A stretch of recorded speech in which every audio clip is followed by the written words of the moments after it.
모두에도 제가 말씀을 드렸습니다마는 우리가 이제 지장경 공부를 통해서 우리는 지장보살님의 정신을, 지장보살님의 원력을 우리가 일상생활에서 실천으로 옮길 때 지장경을 공부한 보람이 있는 겁니다. 그리고 지장경 수행에 지장경을 통한 그러한 이 불자로서의 수행 생활에 또 공덕도 있는 것이죠. 그러니까 우리가 지장보살님의 원력, 또 지장보살님의 가르침을 실천하기 위해서 지장경 공부를 한다, 이렇게 여러분이 이해를 하시면 됩니다. 결과적으로 이 지장보살님의 정신과 지장보살님의 원력이라고 하는 것은, 지장보살님은 자기를 희생해서 남을 구제하는 보살이거든요. 그래서 우리가 이제 살아가면서 곤경에 처한 이웃들, 우리가 만날 때가 많잖아요. 곤경에 처한 이웃들을 만나게 되면 우리가 스스로 상대방의 이웃의 어려움을 해결해주고, 또 그러므로 인해서 그 보시행의 적선 공덕행의 공덕을 통해서 또 자기도 이렇게 구원이 되는 거니까요. 바로 지장보살님의 정신, 곤경에 처한 이웃을 보면 스스로 몸바쳐 어려움을 해결해주고 그 공덕으로 자기도 구원될 것으로 믿고 실천하는 분이 바로 지장보살이니까요. 우리도 지장보살님의 원력을 따르고 실천하는 그러한 이 신행 생활을 앞으로 이어가시면 좋겠다, 그런 또 바람도 가져봅니다. 우리가 지난 시간에는 이 지장경 사구계를 공부했어요. 이제 물론 사구계가 우리가 지금까지 공부한 경전 중에서는 금강경 사구계 우리가 공부했죠. 또 법화경 사구계, 또 화엄경 사구계. 근데 이번에 지금 공부한 건 지장경 사구계가 하나가 있습니다. 그래서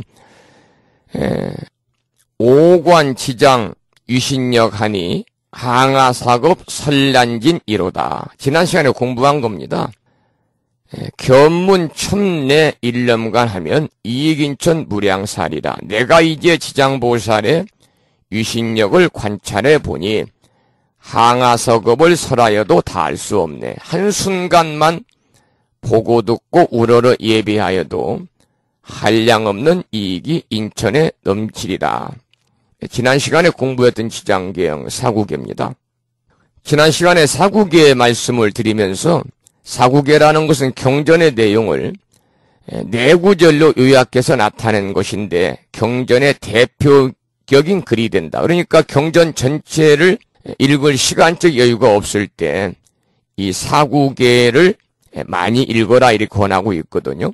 아까도 말씀을 드린 것처럼 다른 경전들도 사구계가 있고요.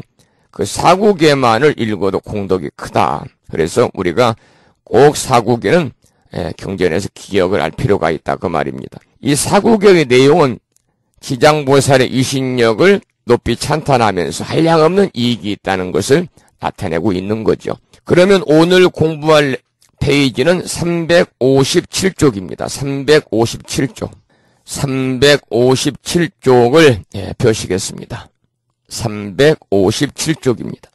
의로운 처지에서 그 밑에 우리말을 보지요. 어려서 부모의 사랑을 잃어버리니가 그들의 영혼이 어디에 있는지 알지 못하며 형제 자매와 모든 친척들까지 자라오는 동안 전혀 알지 못하더라도, 지금 우리가 이제 공부하고 있는 이 내용은요, 지장경의 내용을 개송으로 정리하고 있는 겁니다.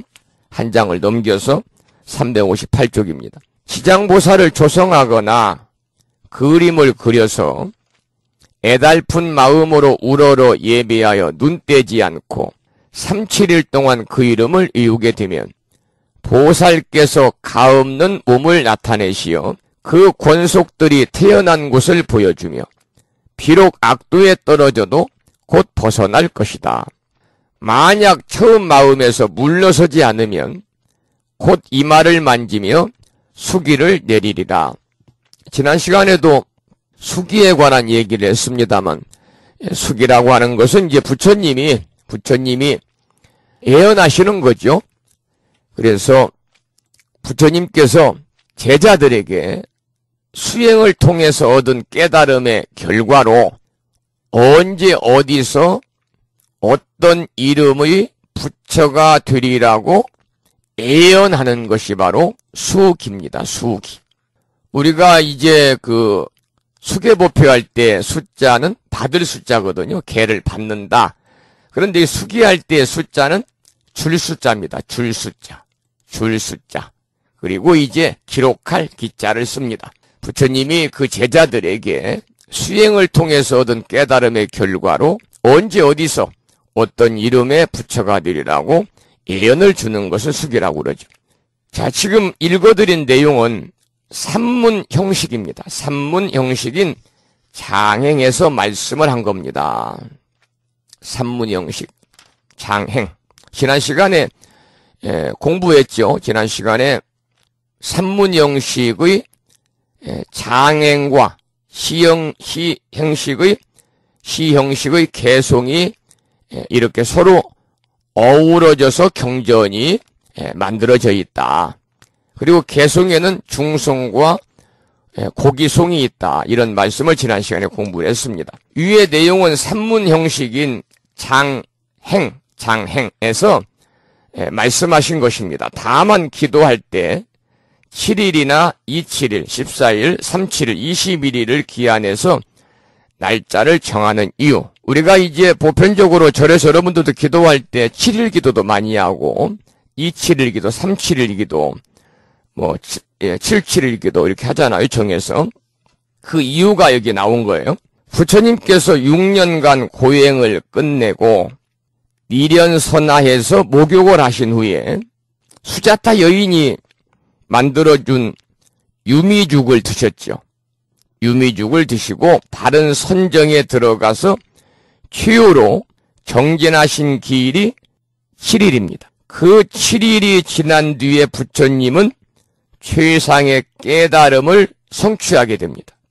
그래서 그날을 기리기 위해서 모든 선원에서는 이제 안거가 끝날 때라든지 동안거나 하안거가 끝날 때라든지 아니면은 부처님 성도일을 앞두고 7일 동안 용맹정진을 하는 그러한 전통의식이 우리나라에 특히 이제 선원에서 제방선원에서 많이 이렇게 실시가 되고 있죠. 이 성도절은 석가모니 부처님께서 도를 닦아서 깨달음을 이루신 날을 축하하는 그런 우리 불교의 4대 명절, 5대 명절 중에 하나입니다. 음력으로 12월 초 8의 날이잖아요. 그래서 성도일, 성도절, 성도제일 그럽니다만 부처님 오신 날, 불탄일, 또 부처님 출가일, 부처님 열반일과 더불어서 우리나라 불교에서는 4대 명절로 또 거기에다 이제 우란분절을 넣어서 5대 명절로 이렇게 기리고 있죠. 이 7일간의 기도라든지 또는 27일, 37일 기간을 정해서 기도를 하는데 유래는 여기서 생긴 거다 그 말이죠. 석가모니 부처님께서 마지막 그 6년 동안 설산고행을 했죠.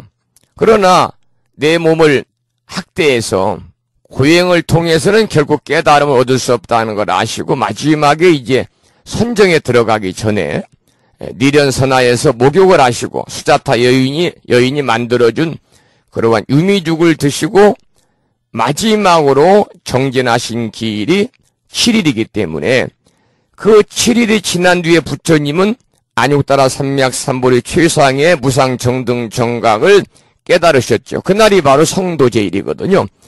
그래서 그날을 기리기 위해서 모든 선원에서는 7일간 이렇게 안거 끝날 때 용맹정진을 하고 그 전통이 또 모든 사찰에 이어져서 특히 이제 부처님 성도제일을 앞두고 7일간 이렇게 이제 용맹정진하는 그런 사찰들이 많이 있습니다. 그러니까 7일간의 기도나 27일, 37일 기간을 정해서 기도하는 그 유래는 바로 부처님께서 이제 마지막 7일 동안 선정에 들어가지고 깨달음을 성취하신 데서 유래가 됐다 하는 것을 여러분이 아시면 되겠습니다. 왜 꼭 371, 771, 7자를 이렇게 찾는가라고 또 의구심이 생기는 분도 계시니까요. 그 다음에 358쪽의 가장 밑에 깨달음을 얻고자 하면 이라고 하는 개송을 함께 읽어보겠습니다. 지금 공부하는 내용은 전반적으로 이 지장경에 나오는 내용들을 이번에는 개송으로 이렇게 정리해 놓은 그런 내용을 보고 있는 거죠. 359쪽입니다. 최상의 깨달음을 얻고자 하는 이와 삼계의 고통에서 벗어나고자 하는 이는 이미 대자비심을 내었는지라 먼저 지장보살의 형상에 우러러 예배한다면 일체의 모든 소원을 속히 성취하여 길이 업장을 소멸하고 다시 짓지 않으리. 그 강의를 보겠습니다. 불교는 깨달은 분이 다른 사람을 깨달음으로 인도하는 종교입니다. 불교는 부처님의 가르침을 통해서 깨닫고자 하는 종교요. 또 여기에 나와 있는 것처럼 이미 깨달으신 분을 통해서 우리가 깨달음을 얻고자 수행하는 종교입니다. 지장경에서는 참선을 권하는 것이 아니고 지금까지 지장경을 이 21번에 걸쳐서 21회에 걸쳐 공부했습니다만 지장경에서 참선을 권하는 그런 내용이 한 번도 없잖아요. 오로지 지장기도를 통해서 깨달음을 얻게 하는, 깨달음을 얻는 방법도 여러 가지가 있죠. 깨달음을 얻는 방법도 참선, 이 먹고 화두를 들고 간화선을 통해서 참선 수행을 통해서 깨달음을 얻을 수 있고, 아니면은 경전을 독송하거나 간경하거나 사경하거나, 또는 우리가 지장기도뿐만이 아니고 어떤 기도도 마찬가지죠. 기도를 통해서도 우리가 깨달음을 얻을 수 있는 거지. 오로지 지장보살의 정신, 아까도 말씀을 드렸습니다만 지장보살의 정신이라고 하는 것은 딱 한 가지입니다. 중생들을 고통에서 건지겠다는 큰 원력입니다. 그러니까 중생들을 고통에서 건지겠다는 커다란 원력만을 통해서도 얼마든지 깨달음을 성취할 수 있다. 그러니까 지장보살의 정신을 실천에 옮기면서 수행을 해도 얼마든지 깨달음에 이를 수 있다, 그런 말이죠. 그 다음에 5번째, 총명하려면 그 부분을 보겠습니다. 한 장을 넘겨서 360쪽입니다. 여기는 이제 개송으로 뒤에 있기 때문에 크게 어려움이 없으니까 쭉 함께 읽어가면서 이제 그 내용을 파악해보고요. 중요한 것은 제가 부연해서 설명을 드리겠습니다. 어떤 사람 발심하여 경전을 이루고 미혹한 이들을 제도하여 피안에 이르게 하고자 할세. 비록 뛰어난 큰 원을 세웠으나 읽자마자 금방 잊고 막힘이 많은 것은 이 사람의 업장과 미혹 때문에 대승경전을 읽고도 기억하지 못하네. 이 내용을 우리가 본문에서도 공부를 했습니다. 우리가 이제 경전을 공부하면 읽자마자 금방 잊어버리고 기억이 나지 않고 이런 분들이 계시잖아요. 그것은 그 사람의 업장과 미혹 때문이다, 그 말입니다. 향과 꽃과 의복과 음식과 여러 가지 진귀한 것으로 지장보살께 공양하며 청정수를 지장보살 앞에 놓아두고 하룻낮 하룻밤을 지난 뒤 마시며 소중한 마음을 내어 오신채를 삼가하고 술과 고기, 사음과 망어를 삼가하며 21일 동안 살생하지 말아라. 이 내용은 결과적으로 계율을 지키고 막행막식하지 말아라, 그 말입니다. 여기서 이제 오신채를 지키라는 얘기가 나오잖아요. 지난 시간에도 오신채에 관해서 공부를 했습니다만 아주 오신채 자체는 자극성이 대단히 많은 그런 5가지 채소입니다. 그래서 불교에서는 스님들에게 섭취를 금하는 그러한 5가지 채소인데 우리 세속에서 가장 많이 먹는 것들이죠. 김장철이 되면 빠지지 않는 마늘, 파. 세속에서는 뭐 김장을 하거나 각종 찌개를 끓이거나 요리할 때 마늘이 안 들어가면 맛이 없다고 그러잖아요. 근데 불교에서는 마늘을 삼가합니다. 마늘, 파, 그리고 부추. 부추는 지역에 따라서 부르는 이름들이 다르더라고요. 그리고 달래. 여기까지는 우리나라에서 이제 요즘 겨울에도 뭐 달래가 이제 온상 비닐하우스를 통해 나오니까요. 이 4가지는 우리나라에서도 많이 법우님들이 이제 일상적인 이 요리할 때 많이 사용하는 채소입니다만, 흥거라는 게 있죠. 흥거. 이것은 중국에서 이제 먹는 것이고 우리나라에서는 거의 먹지 않는 건데 오신채라고 하는 그 자체가 중국에서 이제 건너온 말이기 때문에 흥거가 들어간 것 같아요. 특히 이제 중국보다는 이 북방불교 중에서는 대만 불교에서는 오신채를 철저하게 금하고 있습니다. 오신채뿐만이 아니라 대만 스님들은 아예 오신채는 기본이고 육류라든지 어류를 전혀 섭취를 않습니다. 왜냐하면 이 대부분 이제 자극성이 있고 또 냄새가 또 많은 것이 특징입니다. 그래서 이 오신채를 날로 먹으면은 성내는 마음을 일으킨다고 그러고 익혀 먹으면은 음심을 일으킨답니다. 성냄과 음심이라는 것은 수행에 아주 좋지 않은 장애물이거든요. 그래서 이 오신채를 날로 먹으면 성내는 마음을 일으키고 오신채를 익혀 먹으면 음심을 일으켜서 수행에 방해가 된다. 그래서 불교에서는 특히 이제 스님들 뿐만이 아니라 절집에 수행하는 대중들에게는 필히 금하는 그런 5가지 채소입니다. 우리나라 사찰에서 역시 음식에 오신채를 넣지 않고 있지요. 전에도 말씀을 드렸습니다만 우리가 오신채를 먹고 경을 독송하거나 그러면 스님 입에 냄새 나잖아요. 냄새도 나고 마늘 냄새 나고 그러면 특히 마늘 냄새를 가장 싫어하는 신이 신중단에 모셔져 있는 호법선신들 신중님들이 가장 싫어한답니다. 그래서 신중님들이 돌아앉는다는 거예요. 오신채를 먹고 경을 독송하면 입에서 냄새 때문에 선한 신들이 도망간다. 그래서 우리나라에서도 오신채를 이러한 이유로 금하고 있습니다. 요즘에 김장철인데 부심사는 김장할 일이 없으니까 안 씁니다만 큰 절들은 김장을 몇천 포기씩 하잖아요. 그런데 전혀 이런 걸 사용하지 않고 이제 김장을 하잖아요. 자, 그 다음에 다시 한번 보겠습니다. 향과 꽃과 의복과 음식과 여러 가지 진귀한 것으로 지장보살께 공양하며 청정수를 지장보살 앞에 놓아두고 하룻낮 하룻밤을 지난 뒤 마시며 소중한 마음을 내어 오신채를 삼가하고 술과 고기, 사음과 망어를 삼가하며 20일을 동안 살생하지 말아라. 그러니까 전부 다 기본적인 불자로서 우리가 받아 지니고 있는 5계를 지켜라 그 말입니다. 지극한 마음으로 지장보살의 이름을 이으면 꿈속에서 가없는 몸을 나타내나니 깨고 나면 문득 눈과 귀에 총명을 얻으리. 경전의 가르침이 귓가를 지나만 가도 천생이고 만생이고 길이 있지 않으리. 이것이 지장보살의 불가사의한 힘이라. 이 사람으로 하여금 이러한 지혜를 얻게 하였네. 그러니까 지장보살의 가피를 얻으면요, 방금 읽은 것처럼 경전의 가르침이 한번 귓가를 스치기만 해도, 우리가 이익은 원통이라고 그러잖아요. 한번 귓가를 스치기만 해도 천생이고 만생이고 영원히 있지 않는다. 자주 말씀을 드리지만 제8식 아류아식에 한번 경전의 가르침이 귓가를 스쳐 지나가기만 해도 아류아식의 제8식에 저장이 되었다가 필요할 때면 언제든지 꺼내서 쓸 수 있다. 기억이 된다는 뜻이죠. 그래서 모든 사람들은 다 아류아식이 있고 저장도 됩니다.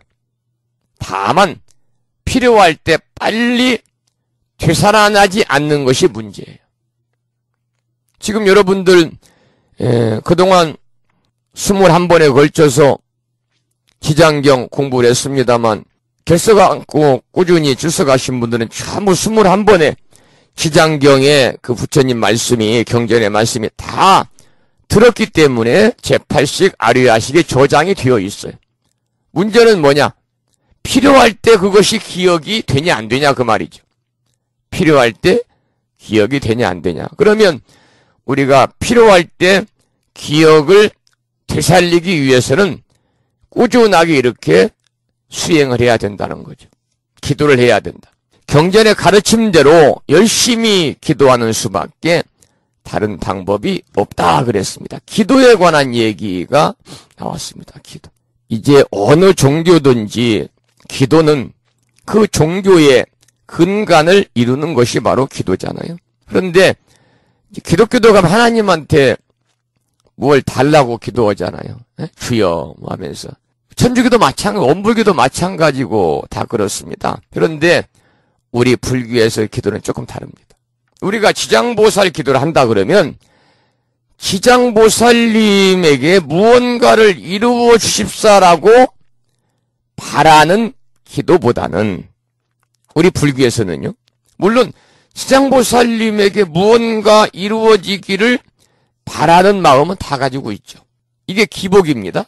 그러니까 기복은 모든 종교 생활의 밑바탕에 있는 거예요. 어느 기독교든 천주교든 원불교든 뭐 불교든 어느 종교든지 간에 이러한 자기가 원하고 바라는 일이 이루어지기를 바라는 기도를 하지 않는 사람이 없어요. 이것은 근간, 기초가 되는 것이고 당연한 것이고요. 이제 여러분들이 불교대학이라고 명세히 그려도 지금 공부를 하고 계시잖아요. 그래서 이제 처음에 입학하신 분들은 벌써 이제 8학기입니다. 8학기면은요, 여러분 자녀들 이제 졸업을 앞두고 있는 거예요. 사회에 취직 준비하잖아요. 이 8학기가 되면은 이제 이 정도 우리가 이제 공부를 했기 때문에 뭔가 달라져야 됩니다.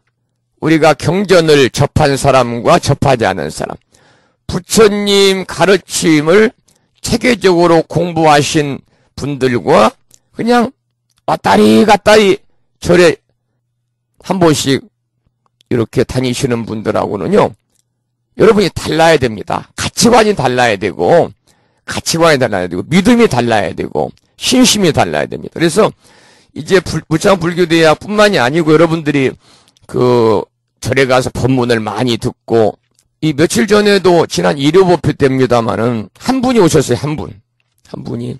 그 전에도 한 분이 왔어요.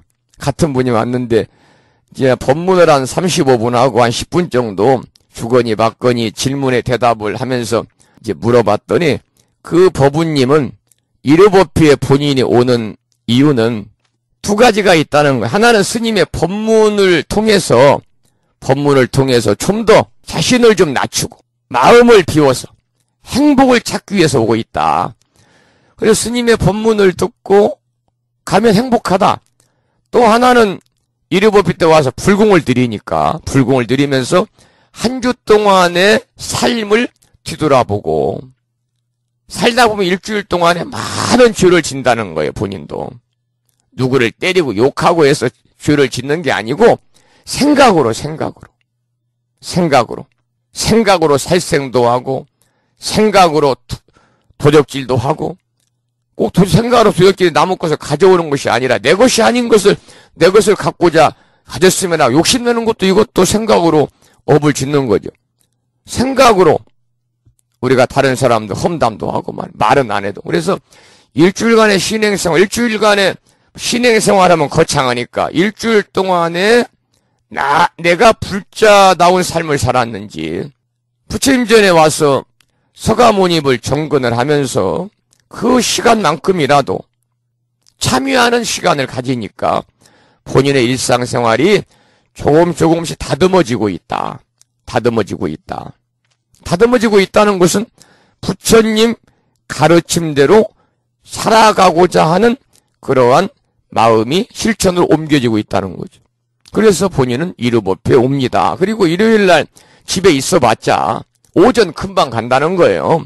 특별히 뚜렷이 한 일도 없이 게으름만 피워지고 이럴 때 일찌감치 절에 와서 법회에 동참하면 집에서 어영부영 시간을 보내는 거에 비하면 너무나도 좋은 시간이다. 그런 말씀을 하더라고요. 그래서 그 보살님 말씀처럼 우리가 이제 여러분들이 이 불교대학 공부를 어느 정도 하신 분들이니까 앞으로 기도하실 때는 내가 무언가를 이루기 위한, 무언가 이루어지기를 바라는 기도보다는 자신을 낮추고 또 마음을 비워서 행복을 찾기 위한 기도를 하시라고요. 더불어서 남을 위한 기도를 꼭 하시라. 남을 위한 기도를 하고 내 자신을 낮추고 마음을 비워서 행복을 찾기 위한 기도를 하시는 분들은요, 이미 소원성취 기도는 다 끝난 거예요.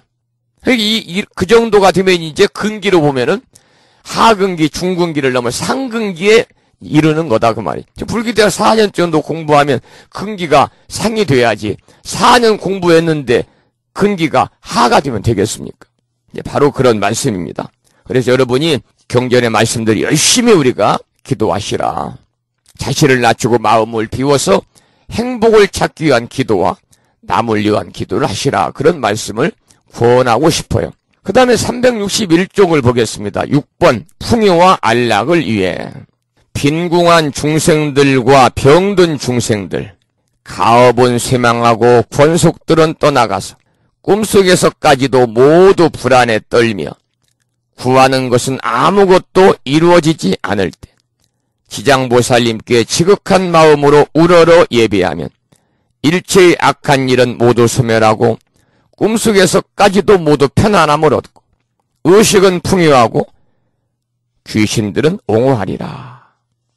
여러분들은 이 수요일날 그동안 이제 오늘 지장보살 보는경 마지막 시간입니다만 그동안 6개월 동안 공부하면서 수요일날은 저녁에 좀 꿈을 꾸는데 불안한 꿈을 꾸지 않고 편안한 꿈을 꾸시고 행복한 꿈을 꾸시고 기분 좋은 꿈을 꾸셨나요? 지장기도를 하면 특히 꿈자리가 어수선하지 않고 꿈을 꿔도요 아주 시리즈로 꾸는 거예요. 아주 행복한 꿈, 즐거운 꿈, 현실에서는 느낄 수 없는 풍요로운 꿈, 이런 꿈을 꾼다는 거죠.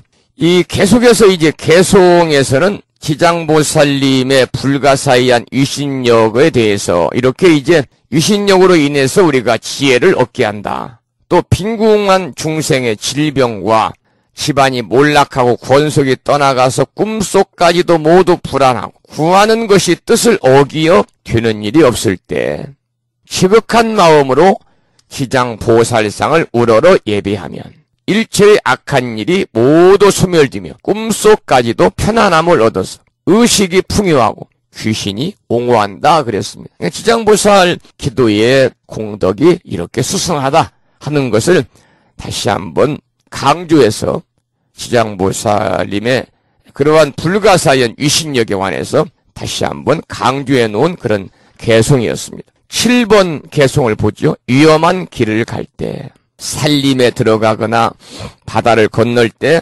독하고 악한 금수나 악한 사람 만났거나 악신과 악귀와 모진 바람과 일처의 난관들과 온갖 고통들로 위대하신 지장보살님의 형상 앞에 우러러 예배하고 공양 올리면 이와 같은 산림이나 바다에서도 틀림없이 이러한 악들은 모두 소멸되리라. 그러니까 기도는 한편으로는 기업이 소멸되게 하고 또 기도를 하면요 지혜와 복덕이 생긴다는 거죠. 아까 제가 그랬잖아요. 지장기도 한다 그러면 지장보살님을 향해서 무언가 이루어지기를 바라는 기도보다는 지장기도를 통해서 자신을 낮추고 마음을 비워서 행복을 찾기 위한 기도를 하시라 그런 말씀을 드렸는데 우리가 자신을 낮추고 마음을 비우면요 그게 바로 뭐냐면 지혜가 생기는 거잖아요. 그러니까 기도를 통해서 지혜로운 삶, 지혜와 복덕이 생기면 당연히 행복은 찾아오겠죠. 바로 이제 그런 말씀입니다. 귀업도 소멸된다. 귀업이 소멸한다는 것은 바로 복덕이 생긴다는 거예요. 그래서 저는 참회 기도를 권하고 있는 거예요.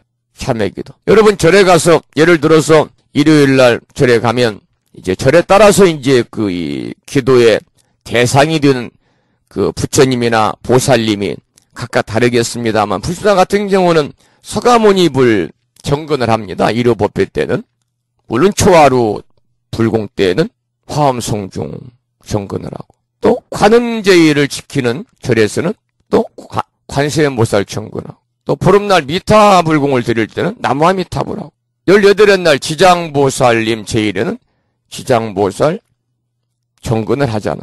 그러면 이 정근을 할 때 지장보살님 기도를 하면 지장보살님 잘못했습니다. 그리고 참여하는 거예요. 자기의 일주일 동안의 그런 신행생활 또 자기의 삶에서 또 오늘부터 또 거슬러 올라가서 먼 이 전까지 하나하나 일상의 삶 속에서 잘못된 일들을 다 자기가 스크린처럼 지나가잖아요. 참여를 하게 되면, 우리 들춰내가지고 모두 다 참여하면 그게 바로 귀업이 소멸되는 겁니다. 그러면 참여를 통해서 우리가 지은 귀업이 소멸되면 그것이 바로 뭐가 생기느냐? 복덕이 생기는 거예요. 복덕이 생긴다는 것은 귀업이 소멸된다. 구름이 걷히면 태양이 드러나고 태양이 드러나면 구름이 거친 것과 같은 의미를 가지고 있다 그 말입니다. 그 다음에 363쪽에 지장보살의 유신력을 총결하다. 여기까지를 해서 이제 제 12장이 이제 공부가 끝나고 또 지장보살 본원경의 전반적인 내용을 이제 개성으로 함께 이제 공부하는 그 마지막 개성이 되겠습니다. 마지막 개성. 자, 마지막 개성을 함께 읽어 보겠습니다. 견문이익품의 마지막입니다. 지장보살의 유신력을 총결하다. 마지막이니까 함께 한번 읽어보죠. 363쪽 본문을 함께 읽어보겠습니다. 관세음 보살이여, 지극한 마음으로 내 말을 들어라. 지장보살의 한량없고 불가사의한 일, 백천만겁을 설명해도 다하지 못하리니 지장보살의 이와 같은 힘을 널리 알리라. 지장보살의 이름을 만약 듣거나 그 형상을 보고 우러러 예배하는 이는 향과 꽃과 의복과 음식을 바치거나 공양 올리면 100,000가지의 좋은 즐거움을 누리리라. 만약 이 공덕을 또 법계에 회양하면 필경에는 성불하여 생사를 초월하리라. 그러므로 관세음보살이여, 그대는 알라. 그리고 항아강의 모래수와 같은 국토에 널리 알리라. 이게 마지막 이제 개송인데요.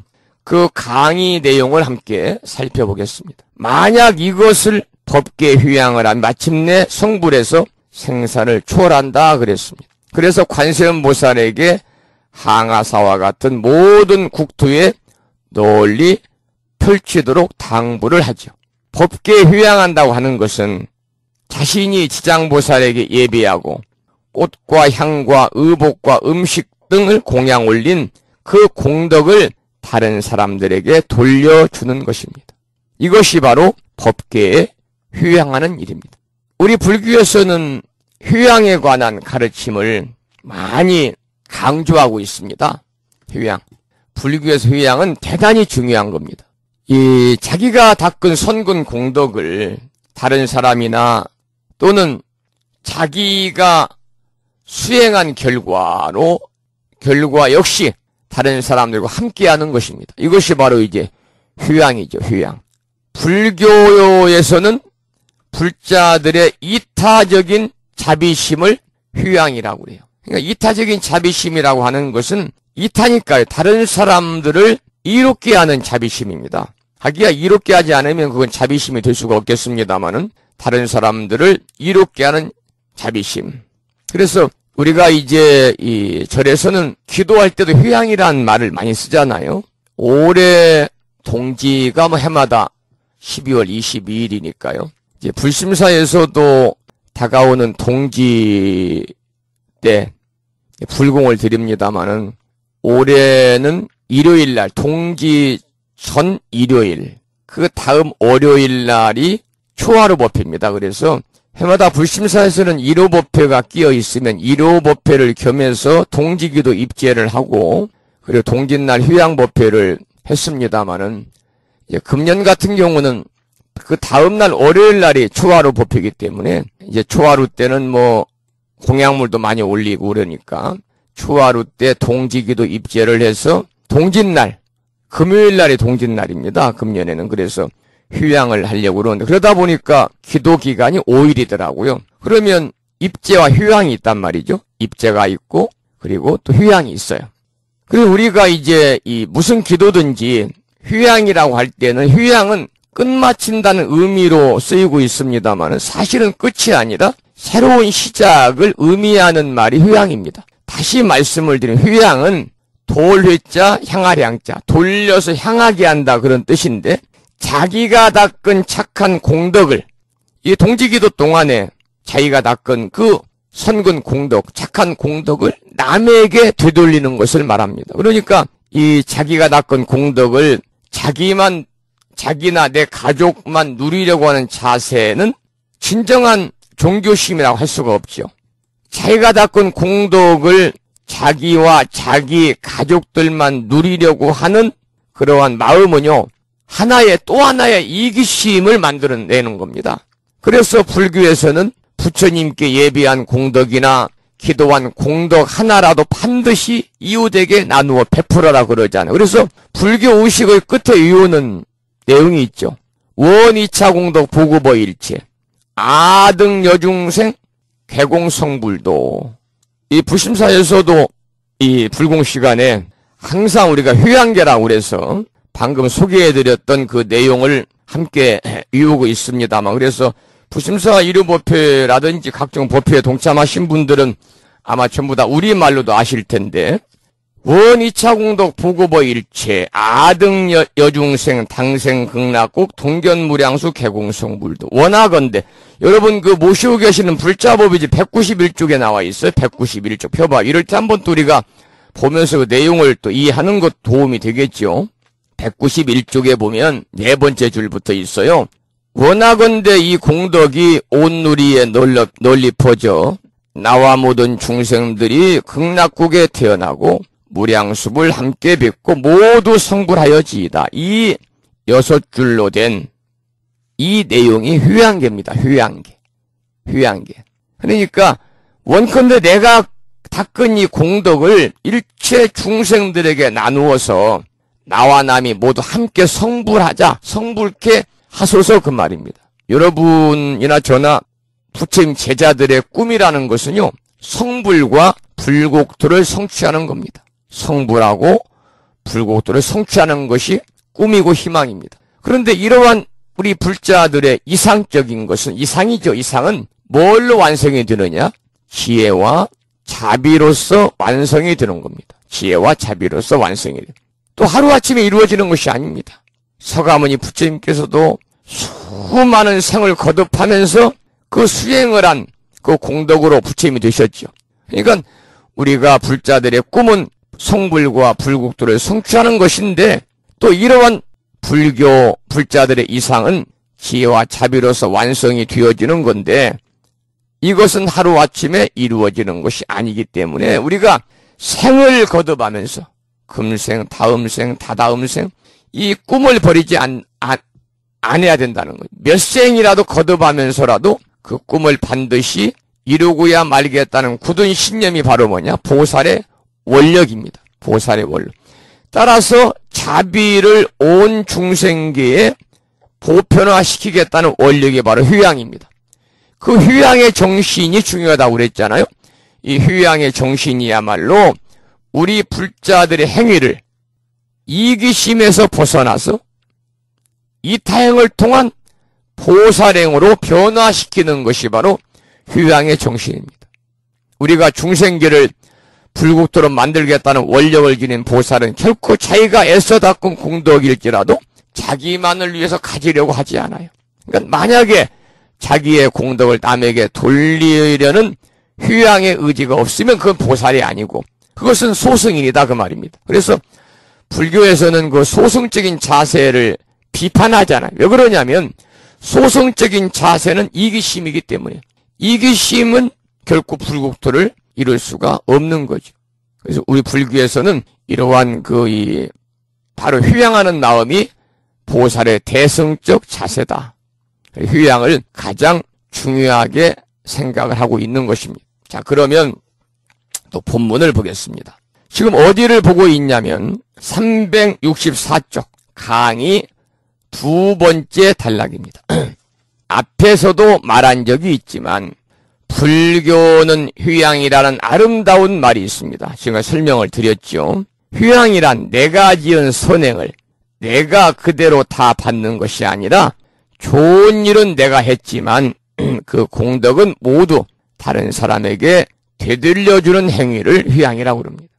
그것이 바로 휴양의 뜻이죠. 우리가 선근을 지으면 일단 자기만 공덕을 받으려고 하는 경우가 많은데, 그런데 중요한 것은 휴양할 줄을 아는 것이다. 예를 들어서 좋은 일을 한 것에 대해서 모두 상대방에게 공덕을 돌리는 휴양심을 갖는 모습이야말로 주위 사람들을 감동시키게 됩니다. 휴양심이 커지면 자신은 계속 선행만 하고 거기서 돌아오는 공덕과 이익은 전부 다른 사람에게 돌리려는 마음을 갖게 되죠. 흔히 부모 자식 간에는 그런 마음이 가능합니다. 부모가 지은 어떤 공덕이 자식에게 돌아갈 수 있도록 마음을 쓰지만, 그러나 지장보살과 우리가 다른 점은 지장보살은 자기 자식이 아닌 사람에게도 그런 마음을 쓸 줄 안다는 겁니다. 이것이 바로 지장보살과 우리 중생들의 다른 점이다. 그러니까 자기와 관계없는 사람들에게도 그러한 마음을 쓸 줄 아는 분이 바로 지장보살이기 때문에 지장보살이나 관세음보살의 마음은 모든 중생들을 자기 자식처럼 생각하는 마음이죠. 어떤 개송에는 보살들이 갓 태어난 아기를 돌보는 마음으로 모든 중생을 돌본다고 표현하기도 합니다. 여기서 휴양이라고 하는 말은 이처럼 소중한 뜻을 담고 있습니다. 휴양에 관해서 여러분들 충분히 이해가 되죠? 또 한 가지 꼭 기억하고 실천해야 할 것은 이러한 가르침을 널리 알리라는 당부의 말씀입니다. 부처님의 가르침이 아무리 훌륭하다 하더라도 널리 펴지 않는다면 그것으로 끊어지고 맙니다. 지금 한국 불교가 들어온 지가 1700년, 성황 부처님 열반하신 지가 이제 2562년이 되어가고 있습니다. 그런데 부처님의 가르침이 계속 2562년 동안 이어져 오는 것은 뭐냐? 많은 사람들이 부처님의 법을 전법하기 때문에 포교를 통해서 전법을 중단하지 않았기 때문에 전법이 이어졌기 때문에 오늘날 불교가 이렇게 체계적으로 정착이 된 것이, 여러분들께서 중요한 것은 부처님의 가르침을 여러분들이 훌륭하다고 생각하시잖아요. 부처님의 가르침이야말로 훌륭한 그러한 이 가르침이다라고 안다면 그 부처님의 훌륭한 가르침을 널리 전해서 자타 일시 성불, 나만 성불할 것이 아니라 나와 다른 사람이 모두 함께 성불하고, 아까도 말씀을 드린 것처럼 우리 불자의 꿈인 성불과 불국토를 성취하는데 우리가 노력해야 된다 하는 그런 말씀이죠. 불교가 오늘날까지 이렇게 전해 내려오는 것은 모두가 그 가르침을 열심히 펴는 사람들이 있었기 때문입니다. 부처님께서 말씀하시기를 모든 공양 가운데 법공양이 최고라고 하셨습니다. 법공양. 그 법공양이란 바로 부처님의 이 위대한 가르침을 널리 펼치는 것이 바로 법공양입니다. 우리 보시 중에서도 법보시가 으뜸이라고 그러잖아요. 법보시가. 부처님의 가르침이 우선이지 재물보시가 우선은 아니거든요. 마찬가지로 공양도 마찬가지라는 거예요. 공양도 물질적인 공양도 좋지만 가장 중요한 것은 물질적인 공양만을 가지고는 성불과 불국토를 이루기는 쉽지 않아요. 요원한 일입니다. 법공양이 함께 할 때 성불과 불국토를 이루는 데에 근간이 되는 거죠. 이 법공양이라는 것은 우리가 부처님 법으로 교법이라고 그러잖아요. 교법으로 열에게 공양하는 것을 법공양이라고 그럽니다. 법공양. 다시 말씀을 드린 불경을 부처님의 말씀이죠. 남에게 베풀어주는 일. 남에게 우리가 이제 다른 사람에게 부처님의 말씀을 이렇게 전해준다든지, 금주에 부처님 말씀을 불심사에서 받으면 다시 그 내용을 이렇게 복사를 해서 또 지인들에게 전달한다든지, 이런 것도 커다란 법공양이죠. 또 이제 가까운 그 주변의 지인들이나 가족들도 마찬가지죠. 생일이 된다, 기념일이 된다 그러면은 큰 돈 들어가는 거 아니니까 불서를 한 권 사서, 또 쉽게 접할 수 있는 경전을 한 권 사서 이렇게 기념일을 맞아서 선물로 주는 것, 커다란 법공양이다 그 말입니다. 자, 그 다음에 또 보겠습니다. 법공양이란 바로 부처님의 위대한 가르침을 널리 펼치는 일입니다. 경전을 많이 출판하여 수많은 사람들에게 익히게 하는 일입니다.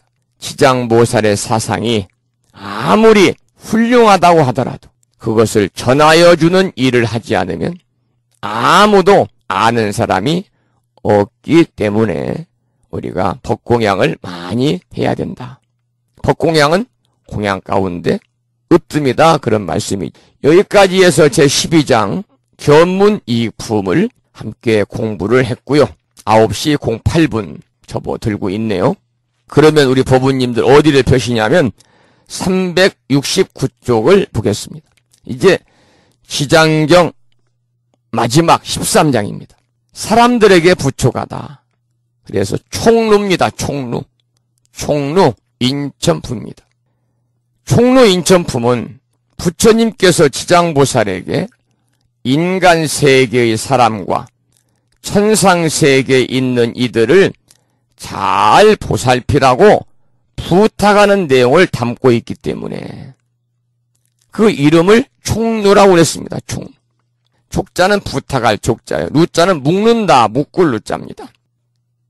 여기가 이제 인천이잖아요. 인천품.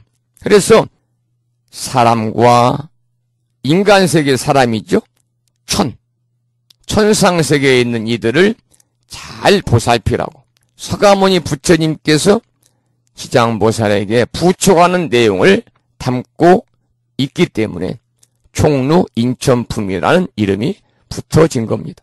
부처님께서는 한 터럭만큼이라도 불심을 예는 이는 반드시 보살펴야 한다 하셨습니다. 앞에서 배운 겁니다. 이 마지막 13품 총루 인천품의 줄거리를 보면 부처님께서 지장보살에게 당부하시면서 지장보살의 유신력과 지장보살님의 중생을 향한 자비의 마음과 지장보살님의 지혜와 변제를 찬탄하십니다. 이 변제라는 것은 이 말을 하는 재주죠. 말하는 재주. 변제. 이 말을 하는 것도 사실은 타고나는 말재주라는 것은 타고나기도 하지만 후천이 얼마든지 우리가 개발을 할 수가 있는 겁니다. 우리 여러분들께서도 어디 가서 이렇게 대중 앞에서 요즘에 개인 간에 이렇게 대화해서 말 못하는 사람 없어요. 다 잘합니다. 특히 이제 우리가 종교인들을 놓고 보면 기독교인들이 말을 가장 잘하는 것 같아요. 불자들이 잘 못하는 것 같고. 근데 우리가 이 신인 생활에서도 우리가 이 모습을 엿볼 수가 있습니다. 이 기독교인들은요, 성경 공부를 달달달달 일정도로 해가지고 하나님 말씀을 전할 때 어디에 있는 무슨 내용이라고 그래서 고린도전서 몇 장 몇 절까지 이렇게 얘기하면서 전도를 하잖아요. 우리 불자님들은 그냥 절에 다니세요. 절에 갑시다. 불공 드리러 갑시다. 복 받으러 갑시다. 이러지 설득력 있게 상대방한테 전법을 못하기 때문에 불자들을 포교하는 데 있어서 어려움이 좀 많은 것 같습니다. 그런 분들은 말을 잘하는 재주를 습득하시라고요. 훈련을 통해서. 그래서 가까운 이 도심지에 계시는 분, 서울, 경기, 인천, 광주, 대전, 이런 부산, 대구 이런 데 큰 도시에는요, 스피치 아카데미가 있습니다. 스피치 아카데미. 이런 데 가서 한 6개월 정도 훈련을 하면 변제를 얻을 수 있습니다. 변제, 그래서 말을 잘하는 재주가 변제입니다. 그래서 부처님께서는 이 지장보살의 유신력을 찬탄했고 자비와 지혜를 찬탄했고 변제를 찬탄하시고 이어서 중생들의 부족한 점들을 지적을 합니다. 중생들이 특별히 나쁜 마음을 먹어서가 아니라 아무리 착한 마음을 냈더라도 나쁜 인연을 만나면 그것에 흔들리기 때문에 중생들의 어리석음에 실망하지 말고 가없는 몸을 놔두어서 교화를 해라. 한순간이라도 악두에 떨어지게 해서는 안 될 터인데 하물며 중생들을 영겁의 무간지옥에 떨어지게 할 수는 없다는 거죠. 이게 바로 부처님이 지장보살에게 당부하신 그런 내용이에요. 인간이나 하늘이 털끝 하나, 먼지 하나, 모래알 하나, 물 한 방울만큼의 선근을 심거나 한 부처님이나 보살의 명호를 이루거나 대승경전의 한 구절, 한 개송만이라도 이룬다면 그들을 보살펴야 한다는 말씀이 부처님의 당부 말씀이에요. 이에 대해서 지장보살은 염려하지 마십시오.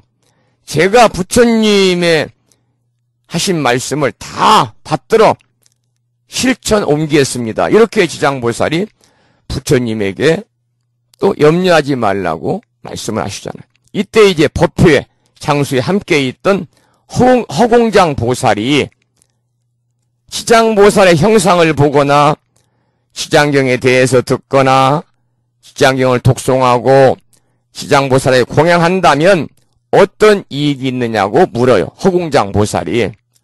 누구한테? 부처님한테. 그러니까 부처님께서는 먼저 사람들이 얻을 수 있는 28가지 이익을 설명하고 이어서 하늘용 귀신들에게 돌아오는 7가지 이익을 설명하십니다. 그 28가지의 이익과 그리고 하늘용 귀신들에게 돌아오는 7가지 이익이 뒤에 자세하게 이렇게 또 마지막 부분에 나옵니다. 많은 불보살과 천룡팔부가 지장보살의 불가사의한 위신력을 찬탄하는데 이때 도리천에 한량없는 향과 꽃과 보배가 비가 내리듯이 내리면서 부처님과 지장보살에게 공양하고 이를 본 대중들이 예배하고 물러나는 것으로 지장경은 끝납니다. 그래서 총로인천품은 아까도 말씀을 드린 것처럼 서강의 부처님께서 인천, 인간 세상의 사람과 하늘세계의 천인들을 지장보살에게 부탁하는 내용을 담고 있다. 여기서 부탁한다는 말은 지장보살에게 위임한다, 맡긴다, 그런 의미를 담고 있습니다. 말세의 중생들을 지장보살님에게 책임지라고 하는 거예요. 책임지우는 거죠. 그래서 지장보살은 중생들을 모두 거두고 제도하겠다고 부처님께 다짐을 했거든요. 그래서 여기서도 사람과 인간 세상의 사람과 천인들을 포함한 모든 중생들을 지장보살에게 부탁한다는 당부의 내용이 나옵니다. 그래서 이 지장경의 끝부분이기 때문에 부처님께서는 더욱더 간곡히 당부의 말씀을 하세요. 왜? 지장보살은 서가모니 부처님이 안 계시는 무불시대의 교주니까. 이제 미래불인 미륵불이 출현할 때까지 무려 56억 7천만 년 동안 지옥에서 천상까지 6도에 두루 걸쳐서 모든 중생들을 보살피라고 이렇게 부처님으로부터 부축을 받으셨죠. 371쪽을 보겠습니다. 3개 화택의 중생들을 부축하다. 졸릴 때가 됐죠. 그러니까 함께 한번 본문을 읽어보겠습니다. 그때 세존께서는 금빛 팔을 들어서 지장보살 마살의 이마를 만지시고 이와 같이 말씀하시었다. 지장보살이여, 그대의 유신력을 헤아릴 수 없으며 그대의 유신력은 해야 됩니다. 그대의 자비를 헤아릴 수 없으며 그대의 지혜를 헤아릴 수 없으며 그대의 변제를 헤아릴 수 없으니 시방의 모든 부처님으로 하여금 그대의 불가사의한 일을 1000만급 동안 찬탄하고 설명하게 하더라도 다 하지 못할 것이다. 지장보살이여, 아까 말씀드린 유신력, 자비, 지혜, 변제, 지장보살님의 좋은 것만 다 이렇게 부처님께서 찬탄하고 계시는 거죠. 무려 1000만급 동안 찬탄해도 다 하지 못한다 그랬습니다. 그 다음 읽어보겠습니다. 지장보살이여, 기억하라. 내 오늘 도리천 중에서 백천만억의 말로는 다 표현할 수 없는 일체의 재불보살과 천룡팔부의 큰 법회에서 거듭 인간과 천상의 모든 중생들과 삼계를 벗어나지 못하고 화택 중에 있는 이들을 그대에게 부축한다. 이 모든 중생으로 하여금 하루낮이나 하룻밤이라도 악도에 떨어지지 않게 해야 한다. 그런데 하물며 오무간 지옥과 아비지옥에 떨어져서 1000만억 겁을 지내도 벗어날 기약이 없도록 해야 되겠는가. 그러면 강의 내용을 함께 공부하겠습니다. 부처님께서는 지장보살의 이마를 만지면서 다음과 같이 말씀하셨어요. 그대의 유신력은 헤아릴 수 없이 많고 그대의 자비와 지혜 또한 헤아릴 수 없이 많고 그대의 변제 또한 헤아릴 수 없이 많으니 시방의 모든 부처님으로 하여금 그대의 헤아릴 수 없는 일들을 천만급 동안 찬탄하고 설명하게 하더라도 다 알 수 없을 것이다. 지장보살은 네 가지를 가지고 있어요. 유신력, 자비, 지혜, 변제. 유신력과 자비와 지혜와 변제는 지장보살이 오랜 수행의 결과로서 중생을 제도하는 데 있어서 가장 이상적인 조건이다 그 말입니다. 그 중에 첫 번째가 유신력입니다. 여기는 신력입니다만 유신력. 그 다음에 자비가 있어야 되고, 자비가 있어야 유신력을 누구에게나 베풀 수가 있는 거죠. 그런 다음에 지혜가 있어야 또 제대로 베풀 수 있고, 지혜는 눈과 같은 거니까 유신력과 자비가 있다 하더라도 지혜가 없으면 베풀어야 할 곳과 베풀어서는 안 될 곳을 바르게 가려낼 수가 없기 때문입니다. 동타지옥이다 라는 말이 나오죠. 동타지옥이다. 같을 동자, 떨어질 타자입니다. 잘못 베풀면 베푸는 사람과 받는 사람이 함께 다 지옥에 떨어진다는 뜻입니다. 지혜가 없는 자비는 그와 같은 잘못된 결과를 가져올 수가 있죠. 그래서 불교를 한마디로 말하면 지혜와 자비의 종교라고 그럽니다. 여기에서 자비가 지혜 앞에 안 나옵니다. 자비와 지혜의 종교라고 안 씁니다. 자비 앞에 나오는 말이 지혜입니다. 그만큼 지혜가 없는 자비는 자칫 잘못된 결과를 가져올 수가 있어요. 우리가 보시를 하더라도요, 그게 자비잖아요. 나눔이고 지혜가 있게 보시를 해야 됩니다. 지혜 있는 사람의 보시는 무주상 보시입니다. 했다는 상을 내지 않은 보시입니다. 이것이 바로 뭐냐면 무르복입니다. 무르복을 짓는 겁니다. 그러니까 지혜가 없는 사람들의 보시는요, 상을 냅니다. 상. 내가 보시했다는 상을 냅니다. 이것은 깨져서 줄줄 새는 유로복입니다. 이 사바세계는 음성이 교체가 된다고 해서 언어로서 의사를 전달하기 때문에 말을 잘하고 잘못하고도 대단히 중요합니다. 그래서 변제가 중요한 겁니다. 말하는 재주가 중요하다. 그런데 이제 우리가 똑같은 말이라 할지라도요, 말을 우리가 잘해야 됩니다. 필요한 때 필요한 말을 필요한 만큼만 해야 됩니다.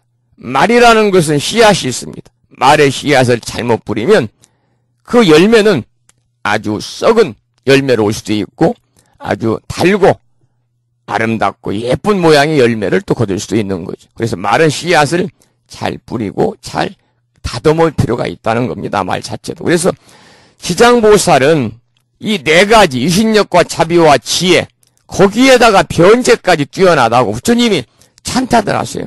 그러니까 유신력, 지혜, 자비, 변제.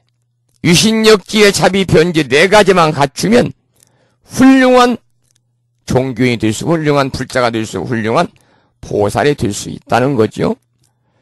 373쪽을 보면 불교인들은 천상천하에서 가장 훌륭한 가르침을 갖고 있으면서도 남에게 전달하려는 의지가 부족합니다.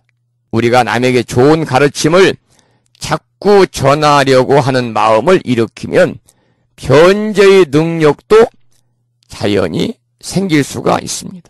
부처님은 지장보살의 이런 네 가지 헤아릴 수 없이 불가사의한 능력을 설명한다고 하더라도 말로는 다 할 수 없다고 그러셨어요. 부처님께서는 3계 화택에서 고통받는 중생들을 모두 지장보살에게 맡기니까 그들을 잘 제도해서 무중생들이 악도, 사막도에 떨어지는 일이 없게 하라. 이렇게 부처님께서는 지장보살에게 부촉을 한 거죠. 부탁을 한 거죠. 우리가 살고 있는 이 사바세계를 부처님께서는 뭐라고 비유하셨냐면 3계 화택이다 이렇게 비유를 했어요. 우리가 이제 법화경을 공부하다 보면은 거기에 3계 화택이 나옵니다. 법화경에 나오는 7가지 비유 중에 하나입니다. 3계 화택이다. 그러니까 이 불타는 집에 비유를 한 거예요. 불타는 집에다가. 그 내용은 이제 시간 관계상 3계 화택뿐만이 아니고 법화 치료에 관해 설명을 드리려면 시간이 많이 걸리니까 생략을 하고, 간단하게 3계 화택이라는 것은 뭐냐면 3개의 번뇌가 욕계, 색계, 무색계의 삼계의 본내가 마치 불타는 집 속에 있는 것과 같다 그 말입니다. 삼계의 본내가 마치 불타는 집 속에 있는 것과 같다.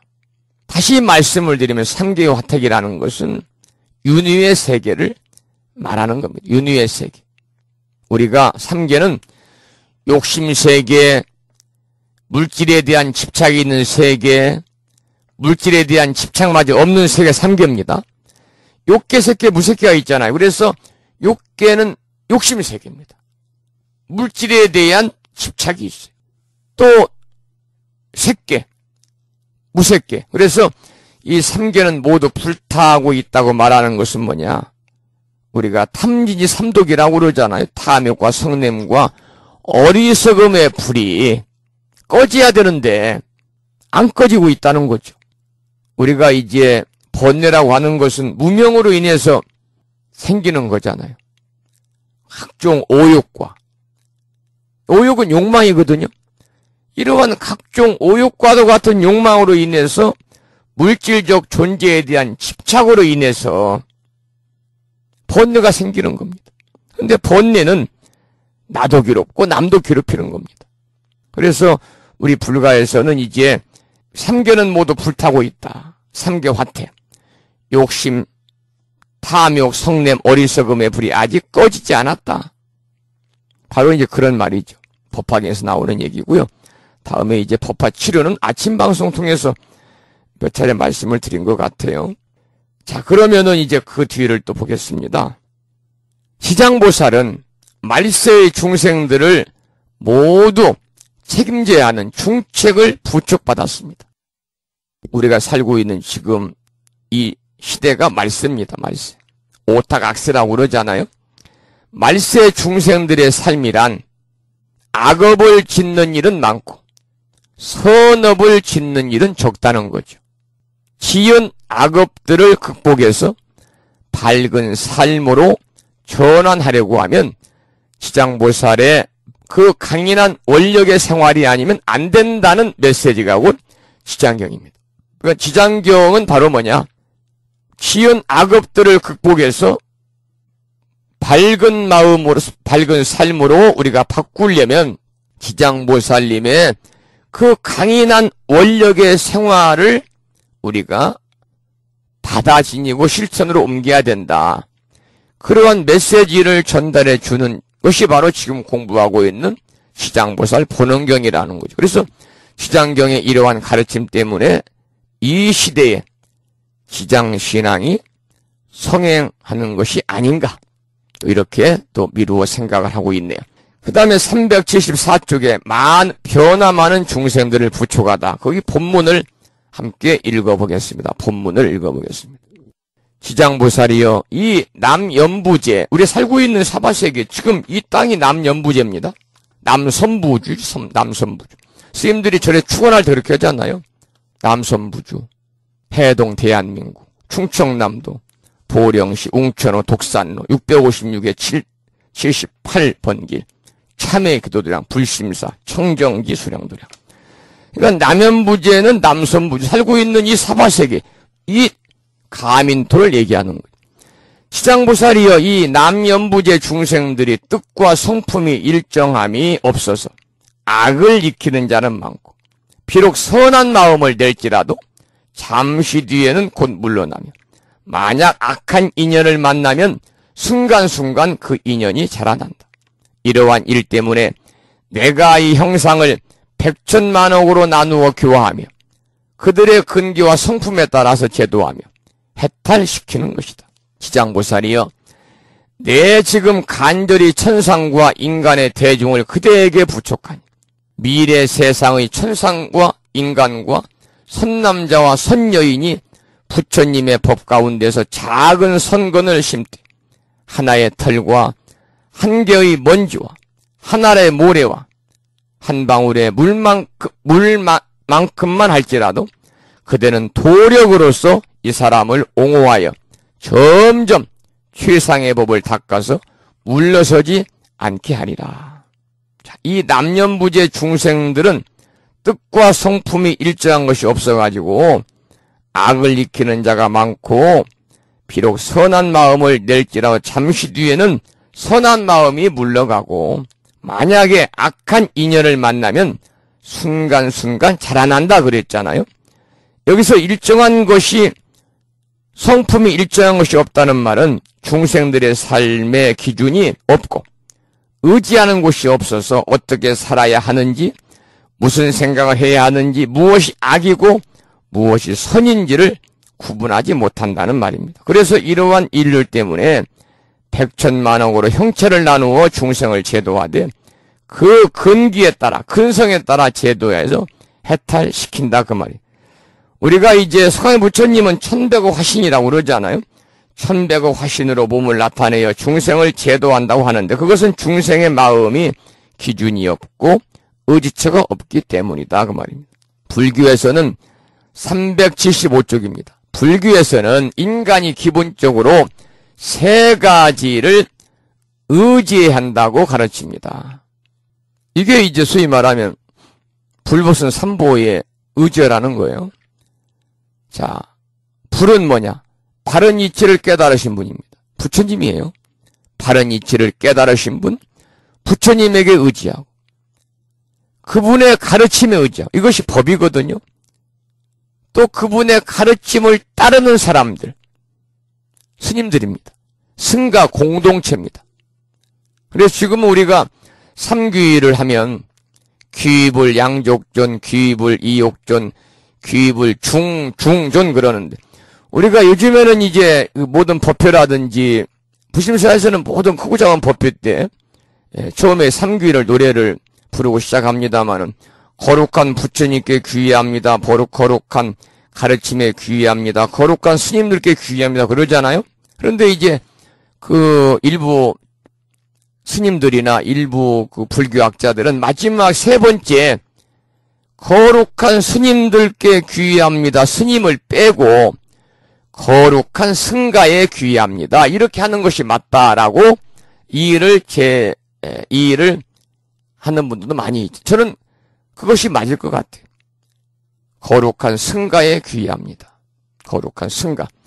거룩한 승가 그러면 승가 공동체 사부 대중이 다 들어가는 것이거든요. 이게 불교에서는 인간이 기본적으로 세 가지에 의지해야 된다. 이게 바로 소위 우리가 말하는 삼귀의입니다. 삼귀. 불법성 삼보에 귀해라.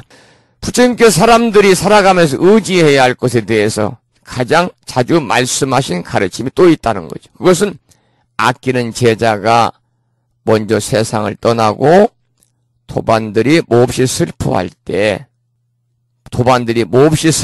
때나 신자들의 부모, 처자나 형제, 자매들이 세상을 떠나고 슬픔에 빠졌을 때 언제나 하시던 말씀입니다. 이 부처님 제자 중에서도 그 사리불 존자와 목련 존자는 부처님보다 먼저 나이가 더 젊은데도 나이가 부처님보다 적은데 먼저 돌아가셨습니다.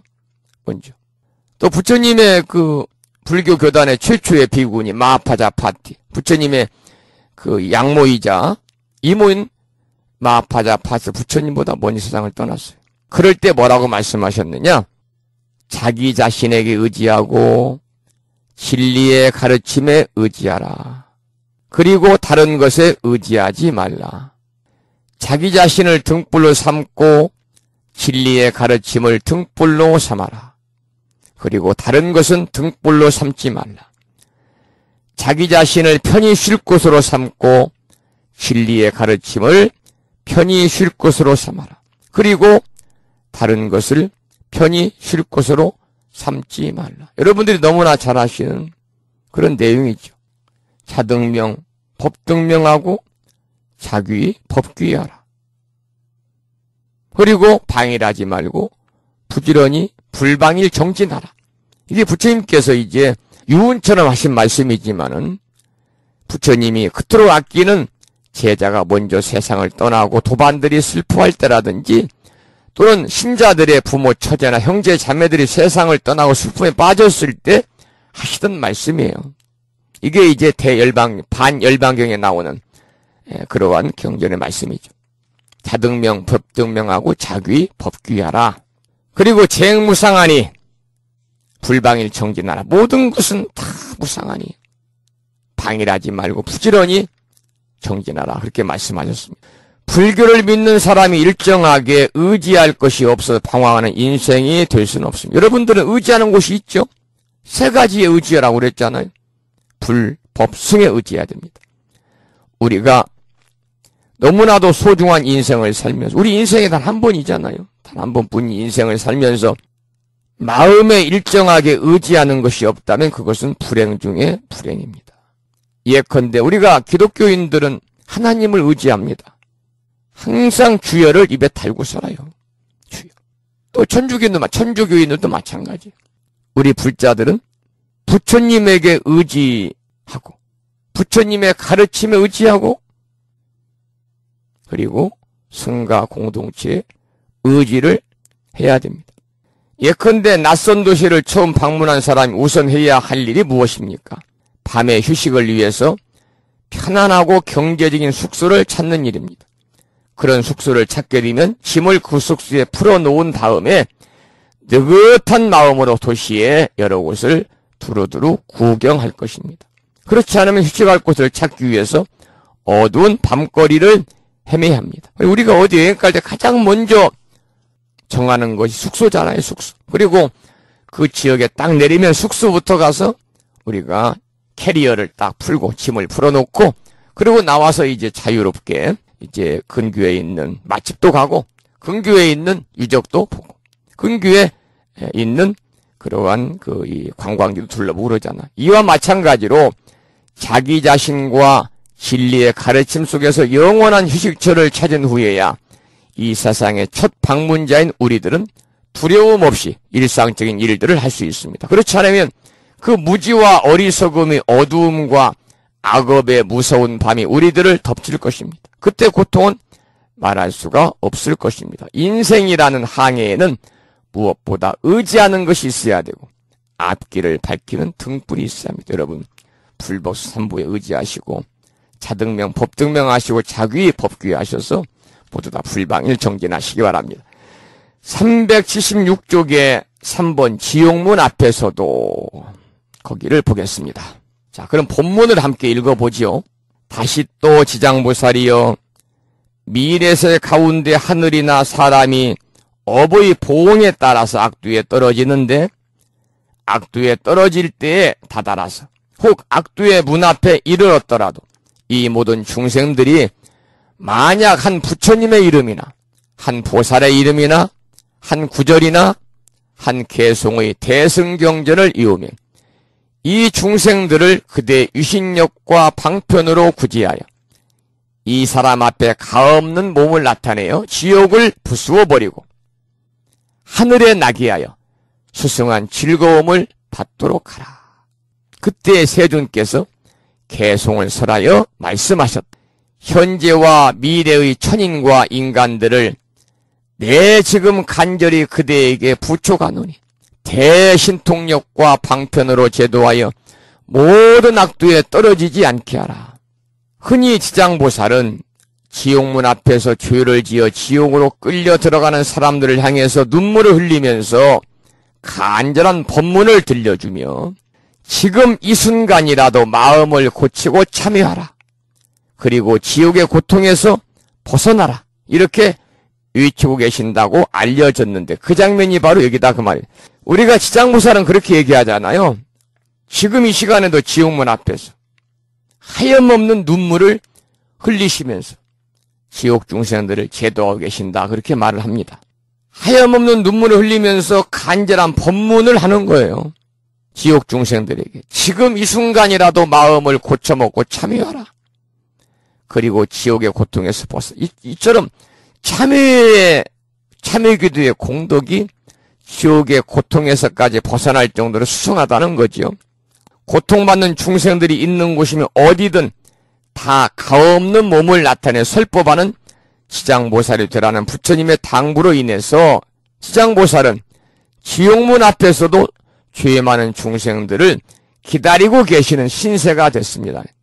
신세라고 표현하면 조금 경망스럽고요. 그렇게 지장보살님은 중생들을 제도하고자 하는 그 마음 자체가 다른 불보살님들보다는 판이하게 다른 그러한 지장보살님만의 그러한 독특한 중생의 구원하고자 하는 구원심이 간절하다는 거예요. 그래서 우리가 이제 이 지장보살님의 정신 위신력 중에도 보면은 세 번째가 그런 말이 나오잖아요. 아, 불입지옥 수입지옥이라 내가 지옥에 들어가지 않으면 누가 지옥에 들어가서 지옥 중생들을 제도하리요. 그 정도로 지장보살님은 누구도 흉내낼 수 없는 그러한 커다란 서원을 세우고 원력을 실천으로 옮기고 계시는 분이에요.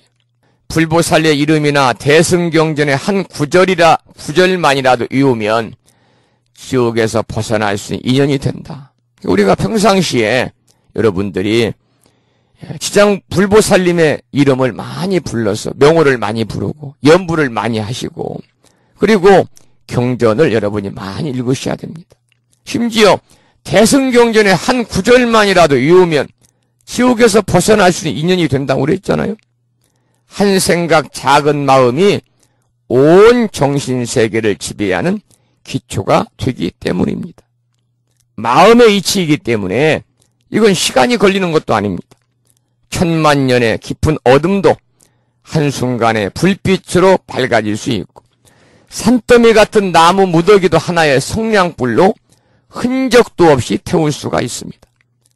시장경의 두 가지 중심이 되는 흐름은 업을 지으면 그 업에 대한 과보를 틀림없이 받는다는 것이고 다른 하나는 원력으로서도 충분히 그 업장을 극복할 수 있다는 이야기를 계속하고 계시는 거예요. 그러니까 우리가 이 지장보살의 이러한 정신을 통해서 일상의 우리의 삶 속에서 만날 수 있는 여러 가지 일, 겪을 수 있는 일들을 우리가 해결하는 불자가 되어야 됩니다. 지장경 공부했으면.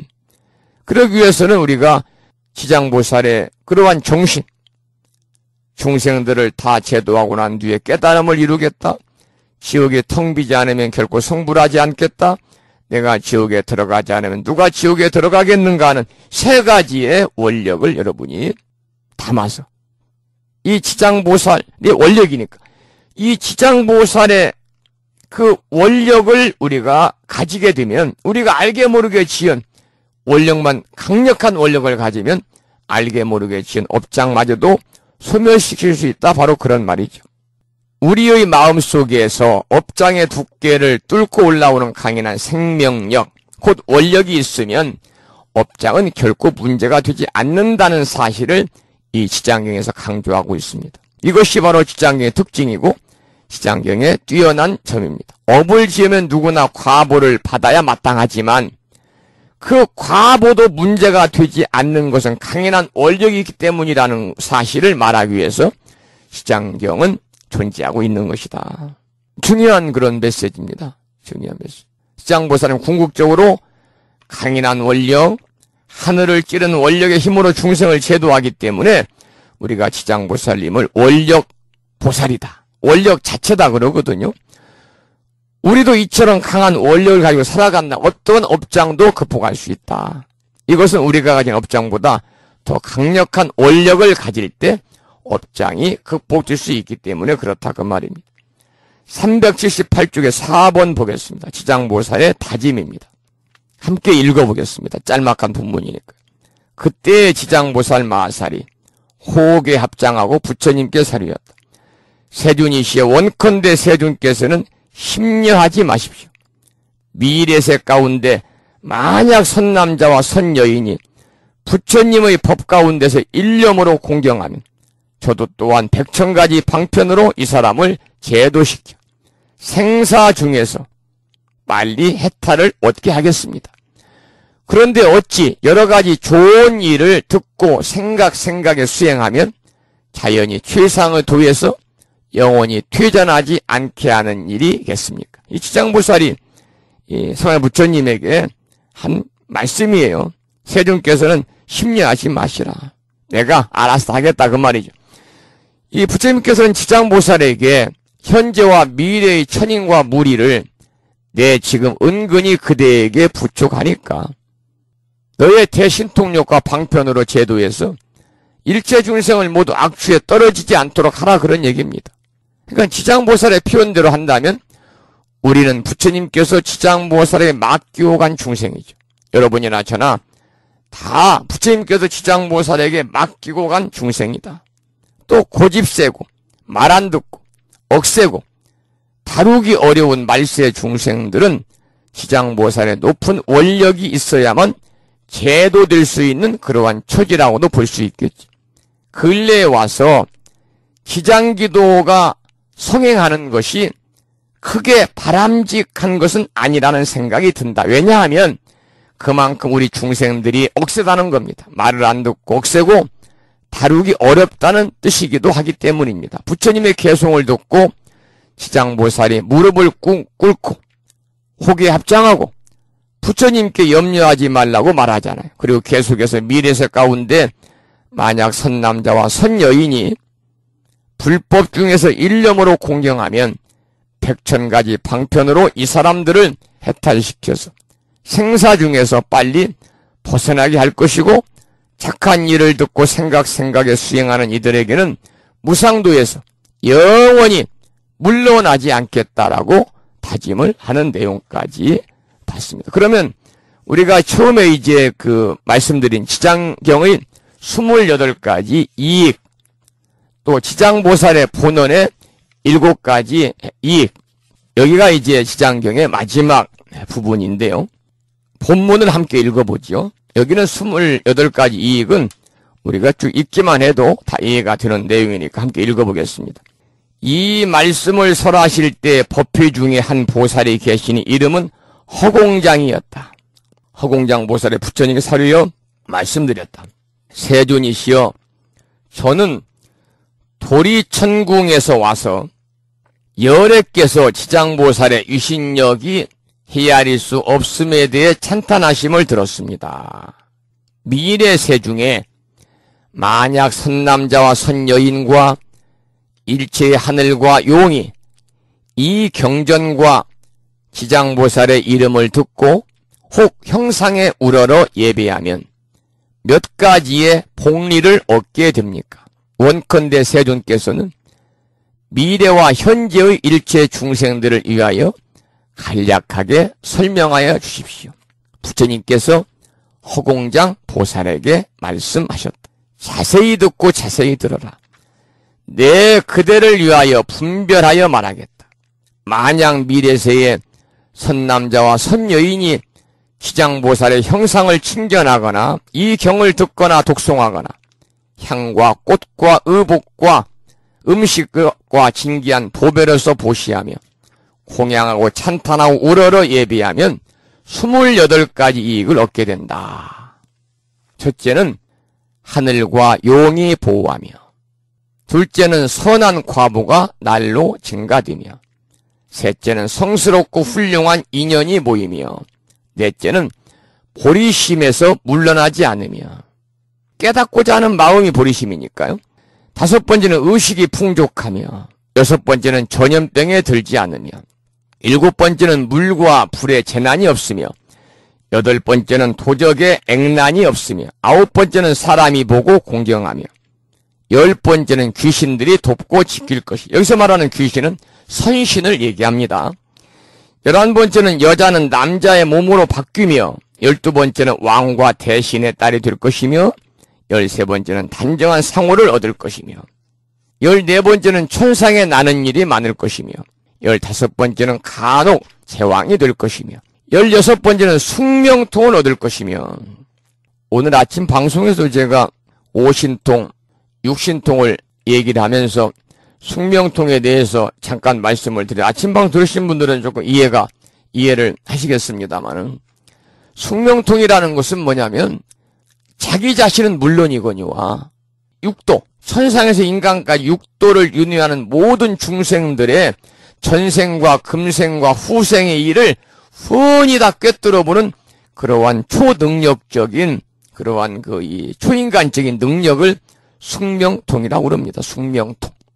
17번째는 구하는 것을 모두 얻을 것이며 18번째는 권속들이 기뻐할 것이며 19번째는 모든 횡액이 소멸될 것이며 20번째는 업의 길이 영원히 소멸될 것이며 21번째는 가는 곳마다 막힘이 없을 것이며 22번째는 밤에 꿈이 편안할 것이며 23번째는 먼저 돌아가신 조상님들이 고통에서 벗어날 것이며 24번째는 태어날 때부터 복을 받아서 날 것이며 요즘으로 말하면 금수저로 태어난다 그 말이죠. 25번째는 모든 성인들이 찬탄할 것이며 26번째는 근기가 예리하고 총명해질 것이며 27번째는 사랑하고 불쌍히 여기는 마음이 넉넉할 것이며 28번째는 필경에는 성불할 것이다. 이게 이제 우리가 지장보살 기도를 통해서 지장보살님 형상을 침전하거나 지장경을 듣거나 독송하거나 지장보살을 외우거나 향과 꽃과 음식과 의복으로 지장보살에게 공양하고 찬탄하고 예비하면 이러한 28가지의 이익을 얻는다 그랬거든요. 부처님께서 이런 말을 하실 때 법회 중에 허공장 보살이 부처님께 말을 하죠.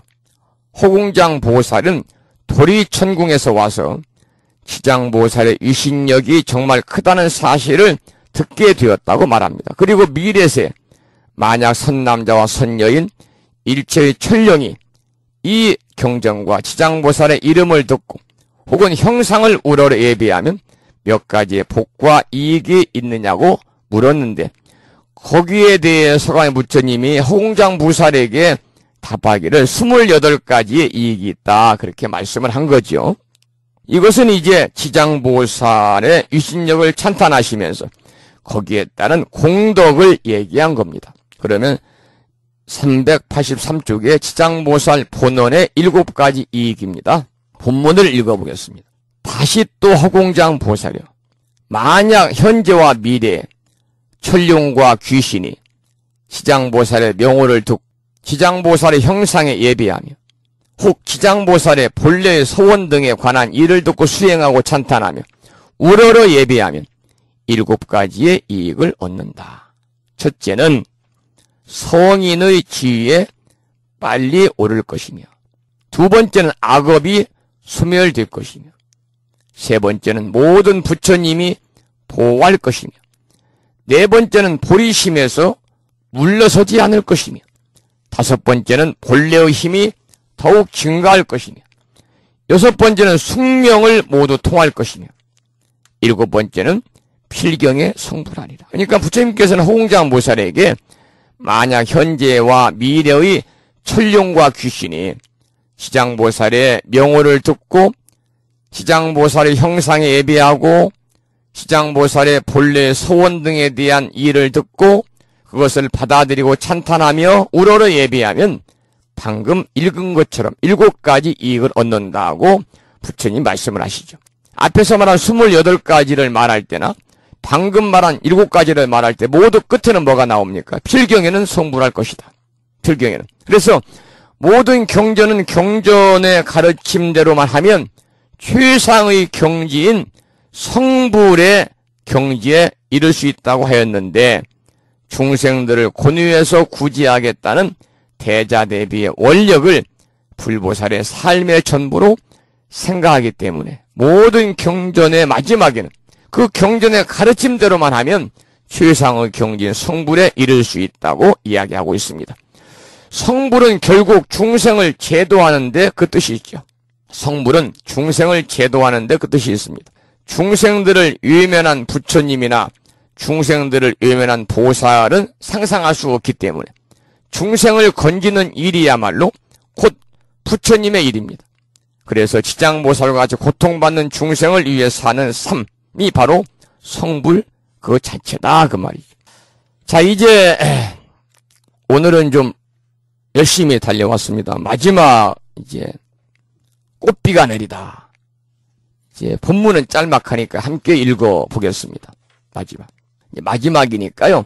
오늘 읽지 않으면 지장경 언제 읽어보겠습니까? 여러분들 이제 뭐 공부했으니까 잘 보이는 데다가 잘 모셔놓고 때때로 읽어봐야지 그렇게 마음을 먹는 날짜라 쉽게 또 이 오늘 책을 마무리하면요 쉽게 지장경 손에 안 잡힙니다. 그러니까 마지막 부분이니까 또 짧으니까 본문이 함께 읽어보겠습니다. 졸음도 쫓을 겸해서.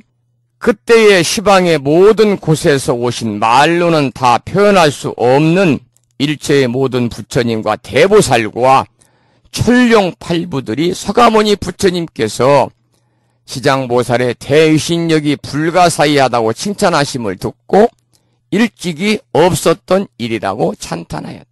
이때 도리천이 한량없는 향과 꽃과 하늘의 옷과 보배구슬을 비오듯이 내려보내요. 서가모니 부처님과 지장보살에게 공양하였다.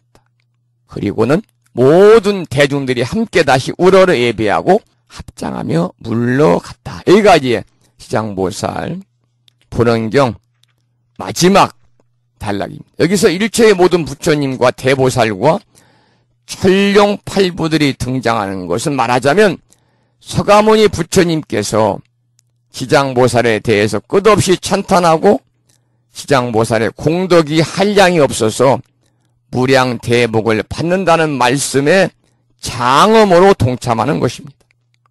여러 대보살과 천룡팔부들이 다 장엄으로 동참합니다. 동참해서 자리를 빛내줍니다.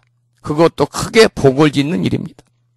그래서 우리 스님들은 그 도반 스님들 행사 같은 게 있으면 동참해서 이렇게 함께 참여하는 것이 그 행사를 장엄해 주는 것이거든요. 그것도 커다란 복을 짓는 겁니다.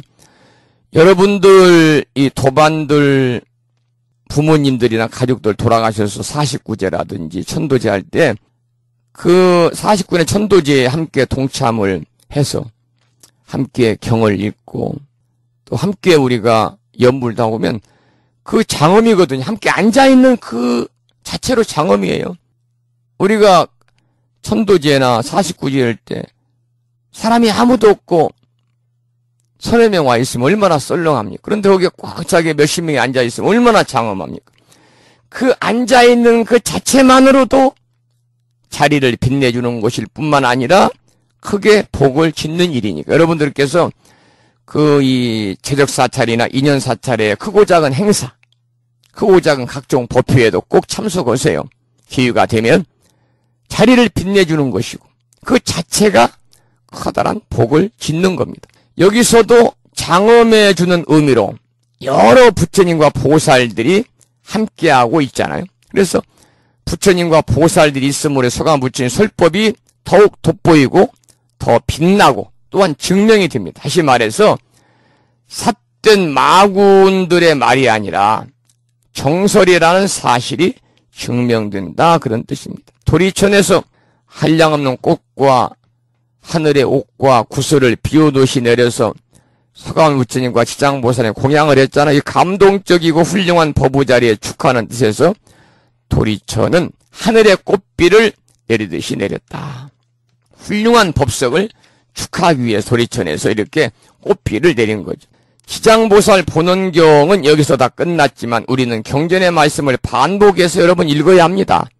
불교의 경전이 10,000권 가까이 되는데 그 중에 100분의 1만이라도 읽어야 하겠습니다. 한 장을 넘겨서 386쪽입니다. 386쪽.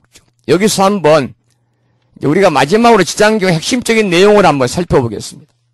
지금 우리가 지장경 공부하면서 계속 강조를 해서 나온 말인데 지장보살님은 원력보살이다. 원력 그 자체다 그랬잖아요. 그래서 지장보살은 결국 원력의 화신입니다. 그것도 대원력의 화신입니다. 우리가 살아가면 소승적인 삶과 대승적인 큰 삶이 있습니다. 소승적인 삶은 조그마한 인생을 살아가는 겁니다. 대승적인 삶은 큰 인생의 삶을 살아가는 겁니다. 그런데 지장보살님은 이 소승적인 작은 인생이 아닌 대승적인 큰 삶을 살아야 한다고 보여주신 분입니다. 소승적인 삶이라는 것은 이미 정해져 버린 그대로 업에 따라 업에 짓눌려 사는 삶입니다. 소승적인 삶을 사는 사람들은 이제 소위 말하면 사주팔자를 많이 따지고 들먹거리고 아이고 나는 태어날 때부터 뭐가 안 좋다는데 노력해봤자 그렇지 뭐 이렇게 모든 것을 그냥 운명에 맡기고 팔자에 맡기고 사는 사람들입니다. 그런데 대승적인 사람들은 원력에 의한 삶입니다. 원력에 의한 삶. 커다란 원력을 갖고 사는 사람들이죠. 그 원력은 결과적으로 생명력이라고 그랬잖아요. 희망이라고 그랬거든요. 원력은 꿈입니다. 그러니까 우리가 살면서 누구나 긍정적이고 커다란 희망과 꿈과 생명력을 가지고 우리들이 노력하면 안 될 일이 없습니다. 불교의 교리를 대승과 소승으로 나누잖아요. 그래서 우리의 삶은 대승적인 삶과 소승적인 삶으로 또 나눌 수 있는데 원력에 의한 삶을 사는 것이 대승적인 삶입니다. 업력, 내가 지은 업력에 의해서 삶을 사는 것이 바로 소승적인 삶입니다. 적어도 이 강의를 듣는 법우님들은 대승적인 삶, 원력에 의한 삶을 사셔야 됩니다. 그것이 바로 불자로서의 바른 정신이고 대승적이고 그리고 원력에 의한 삶을 사는 겁니다. 업에 끌려다니며 살지 말고 원력에 의한 삶을 살자 그 말입니다. 적극적인 삶, 능동적인 삶. 그 적극적 능동적인 삶은 바로 부처님의 가르침 안에 사는 겁니다. 앞에서도 여러 번 언급했듯이 세상의 모든 사람들은 천재보다도 훨씬 단기가 높은 부처님의 재능을 가진 훌륭한 존재들이다. 그래서 우리 모두는 다 부처의 소질을 가지고 있고 부처의 무한한 능력과 영원한 생명을 가지고 있다고 그래서 흔히 부처님의 생명은 곧 나의 생명이다. 모두 다 우리가 부처의 성품, 누구나 부처다운 삶을 살아갈 수 있는 그러한 성품, 불성을 가지고 태어났거든요. 우리는 자주 소승적인 마음으로 업장 타령, 팔자 타령, 운명 타령을 하지만 이제는 그런 마음을 털어버려야 합니다. 시장보살의 가르침을 받은 시장행자는 원력에 의한 힘차고 당당한 자신의 의지로 살아가는 모습을 보여야 합니다. 어떤 업장도 어떤 팔자도 그것을 전부 극복하고 벗어 던질 수 있는 그런 힘이 우리의 잠재 능력 속에 있음을 확신하고 발견해서 그것을 활용해야만 합니다. 그랬을 때 원력에 의한 삶은 가능한 것입니다. 대성적인 삶이라는 것은 바로 불교인의 바람직한 삶입니다. 그런 꿈과 희망과 기대를 갖고 힘찬 원력으로 살아가는 사람은 주변에 있는 사람들에게까지 그 영향을 미치게 됩니다. 주위에 아주 신선한 바람을 일으킬 수 있는 것입니다. 불교를 한마디로 표현한다면 강인한 원력과 꿈과 기대감으로 밝은 면을 향해서 긍정적인 마음을 일으키는 그러한 삶으로 나아가게 하는 것이다 라고 할 수 있습니다. 불교는 힘의 종교입니다. 그것도 아주 강인한 힘을 갖는 종교입니다. 그래서 불교는 밝은 면을 강조하고 등불을 밝히는 빛을 이야기합니다. 그래서 우리 불교 절에 가면은 다 이 밝을 명자, 밝음, 이 세상을 밝게 하는 그러한 모양들을 많이 볼 수 있잖아. 연등, 인등, 다 그렇잖아요. 등불을 많이 밝히잖아요. 식물도 밝음을 향해서 뻗어나가고 자라듯이 사람도 마찬가지입니다. 사람은 긍정적이고 밝은 면을 향해서 항상 발전하게 되어 있기 때문에 불교는 밝음을 좋아하고 밝음을 지나칠 정도로 강조하는 종교입니다. 법당 안에 인등이 그렇고 촛불이 그렇고 4월 초파일 날 등을 켜는 일이 그렇습니다. 여기서 지장경에서 말하는 원력의 가르침은 곧 밝음을 의미합니다. 그리고 지장보살의 강인한 원력을 표현하는 세 가지 정신도 다시 한번 기억해야 합니다. 여기를 함께 읽어보겠습니다. 387쪽 밑에서 5번째 줄 마지막 단락부터 읽어보겠습니다. 함께. 중생을 다 제도한 뒤에 깨달음을 성취하겠다. 지옥이 텅 비지 않으면 맹세코 성불하지 않다. 모두가 두려워하는 지옥에 내가 들어가지 않으면 누가 들어가겠는가? 내가 당당히 들어가겠다. 이게 지장보살님의 용기, 원력입니다. 이것을 우리가 본받자 그 말입니다. 이게 지장보살님 원력이요 정신이거든요. 세 가지가. 마지막 388쪽 보겠습니다. 현실의 어려움은 인생을 살아가는데 오히려 인생의 맛을 느끼게 하는 요소가 됩니다. 인생살이에는 고난이 있고 어려움이 있기 마련입니다. 매서운 추위와 같은 고난을 극복하면 반드시 인생의 따뜻한 봄을 맞이할 수 있습니다. 긍정적인 생각을 자꾸 하다 보면 그것이 바로 좋은 기도가 됩니다. 시장경에서는 우리의 가슴을 섬뜩하게 하는 무서운 지옥도 등장하지만 반면에 희망차고 꿈과 원력이 넘치는 대목도 많습니다. 그것이 바로 지장경의 특징이요 시장경의 매력입니다. 우리가 흔히 지장보살을 일컬을 때 대원 본존이라고 합니다. 이 말은 곧 원력의 화신이 바로 지장보살이라는 말입니다. 원력이 있을 때 우리는 어떠한 상황에서도 이겨낼 수 있는 힘을 얻고 원력이 있을 때 우리는 어떤 좌절이라도 딛고 일어서서 새로 시작할 수 있는 마음의 자세를 가다듬을 수가 있습니다. 지장보살이라고 부를 때마다 지장보살의 중생들을 위한 뜨거운 원력을 가슴속에서 느끼고 솟구치는 힘을 얻어야 합니다. 그래야만 지장경을 공부한 소득이 있고 지장기도를 올리는 공덕이 있습니다. 어머니가 밥을 짓느라고 불을 지피며 또 한편으로 찌개를 끓이려고 바쁘게 이것저것 준비를 하다가도 집안에 어린아이가 갑자기 울면은 모든 것을 돌아보지 않고 우는 아이에게로 달려갑니다. 지장보살의 자비와 원력에 울음을 터뜨리고 가슴 깊은 곳으로부터 눈물을 흘리게 될 때 중생들의 어머니인 지장보살은 우리에게 지체 없이 달려올 것입니다.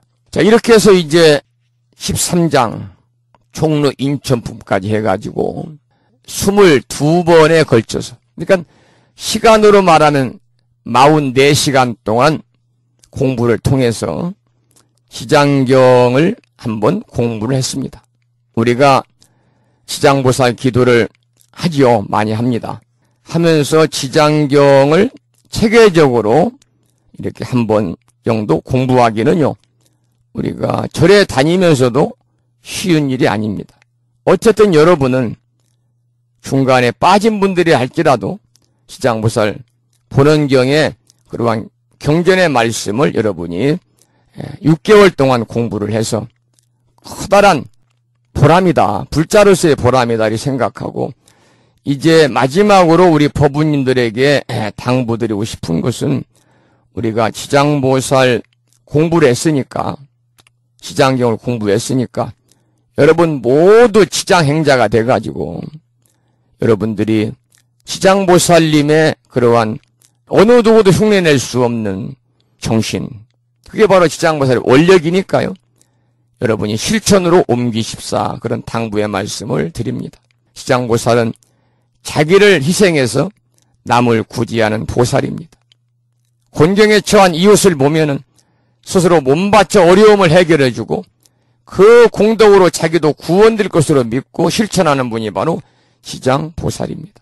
이 같은 지장보살의 원력을 따르고 우리가 실천하는 그런 불자가 되어서 여러분 모두 중생들에게 이익을 주는 그러한 지장보살님의 그러한 그 가르침을 실천으로 옮길 때 우리의 삶이 보다 여유롭고 보다 맑고 향기롭고 행복하지 않겠는가 그런 말씀을 드리면서 오늘 시간이 조금 지났습니다만 10시 15분이네요. 지장보살 본원경, 지장경 공부를 오늘로서 이제 마쳤습니다. 고생들 많이 하셨습니다. 방금 문자가 도착했는데 이 문자를 소개해드리고 방송 마치겠습니다. 성준스님 안녕하세요. 지장보살 본원경을 종강을 장엄하게 휴양하시느라 근념하셨습니다. 지장행자로서 긍정적이고 밝고 힘찬 삶을 살아가는 불자가 되겠다고 다짐을 합니다. 다시 한번 근념하심에 합장조도합니다. 스님 부처님의 가피가 충만하셔서 늘 권한하셔가지고 전법에 매진해 주시기를 간절히 기도드립니다. 감사합니다.